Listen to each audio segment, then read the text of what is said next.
All right, I deleted some. I was running out of space. So anyway, so yeah, so where was I at? The I mean, that's what our motivation is. Our motivation is not it is on a it's hard to explain, but that's what we consciously think we want. And that's why countries keep on. That's why Africa wants to become the United States. That's why Mexico wants to become the United States. That's why, um, you know, India wants to become Germany, right? Because everyone in those societies are seeking the same thing. They're seeking uh, guns, germs, and steel.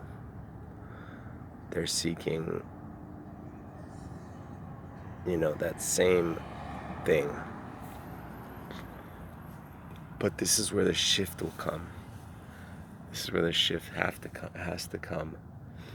Is the shift in our historical perspective, and then our shift in the way we lead our lives as well. In that freedom can't be achieved through those means. And the two main motivations that we're always seeking in life, we're always seeking the same things. We're always seeking love, and we're always seeking freedom. Those are the two things that we always need. And freedom, we're seeking choice. We always want choice. We always want to choose for ourselves. That's the particular, and love is the whole that we belong to. We belong to a unified whole, the field of consciousness. That's what we belong to. So we always want to return to that field of consciousness in the physical. And the way we manifest that is through the will to power. That's the easiest way to put it. So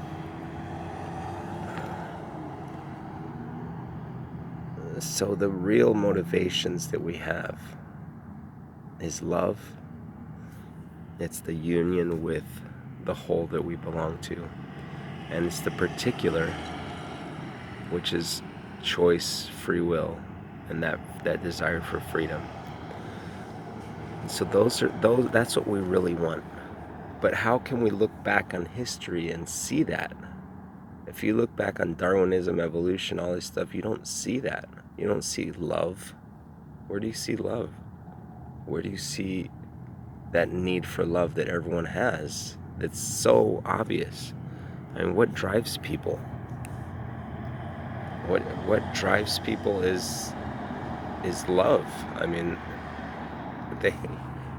people live for their kids, live for their family mostly, and that's love. Now so that's what people want, but so we have to change our historical perspective. That's so important, like change where we come from, where we're going. And so with the increase of technology, we see household sizes getting smaller and smaller. That shows that choice, that when there's no necessity to be together, we separate, we isolate, because we want choice.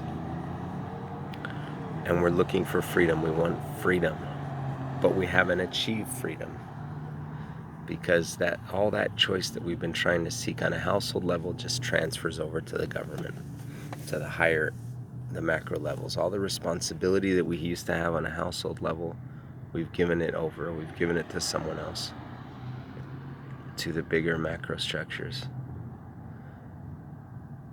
And so when we return, when we develop that choice, so we already have the choice. The choice is already ours. We already have choice, even if you're living with a big group or not.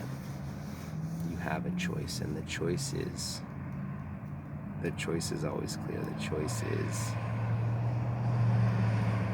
the shift in the paradigm will come with with our choice, with our one choice um, to give up all that control you're seeking, all that survival that you think you're seeking, all of that trying to seek that freedom externally. And when you give that up, when you try to seek the freedom externally and you give it up, just let it go. Freedom's not external, it's internal. When you let that go, that's the surrender. That's the surrendering control to God. That's where your internal being becomes purified, and you surrender that.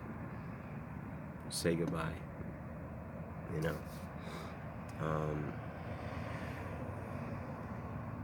And then the choice, once you surrender, that's a choice. It has to be a choice to do that, though. It doesn't come without choice. It's that choice to surrender, that control. But then once you do that, it's like you gain it. You gain it back.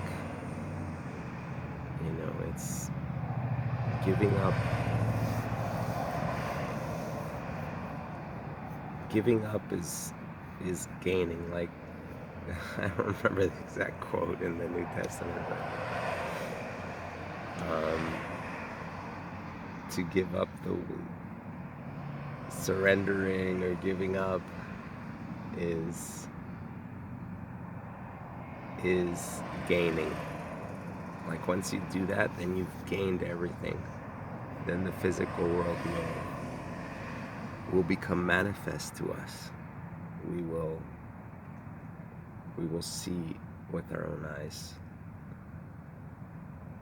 the beauty that we're going to create. But first we have to surrender that control to God, and that is a return to the field of consciousness. We have to return.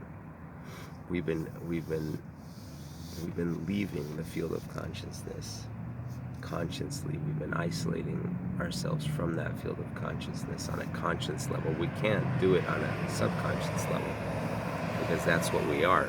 You can. But on a conscious level, you can. So we're becoming more and more isolated from that field of consciousness on a conscious level. But we have to go back. We have to go back to that field of consciousness. We have to go back to God. We have to go back to love.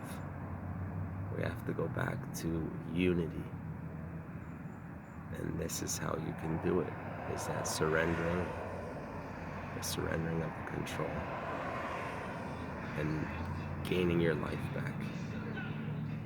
Gaining your life back as an individual. It's only going to happen on an individual level. It's not going to happen by changing a system or changing a government or changing a policy. It's going to have to happen in that everyone is going to have to walk through the gates of surrender and of choosing to love. But that's a beautiful thing. I mean, it's a hard thing for sure, but it's a beautiful thing. And we have to develop that historical perspective. So I'm trying to, I've wrote books on it, but I haven't done it too formally, which I wish someone, because I'm not too, I think I can go through academia. It's just hard going through sometimes the big institutions. It's just hard to enclose yourself. I think we can do it without that, though. Just create. I've written small books on it, and it's not complicated. But for someone to take you seriously, I guess nowadays, it has to go through some type of a formal process, like a university or something, which can be done. So my point here was just, is everyone seems so clear about understanding where we come from, where we're going. People on both sides of the aisle, it seems like they divide it into, the religious people, the creationism versus evolution. And so people kind of take two sides, or they kind of mix the two sides, but neither one of them really give us a true perspective of where we come from and where we're going. And we know the reason. I mean, the victors write history, the victors write our history books, the victors don't want to relinquish control. And the story that I tell shows that we're dependent upon a system, a government, upon corporations. We're dependent upon all these structures that aren't doing us any good. And we become victims, we become, as a society, as a whole, as a culture, we have to take that control back. And it seems weird that I talk about relinquishing control, but you actually do take control back when you gain your internal self back. So the paradigm shift, the belief system of where we come from, where we're going, we have to bring this knowledge about, I think, because it drives me crazy to always just hear people always say the same things about their worldviews. And worldview to me is everything, because that's where everything stems from. Your beliefs, what you believe is real out there.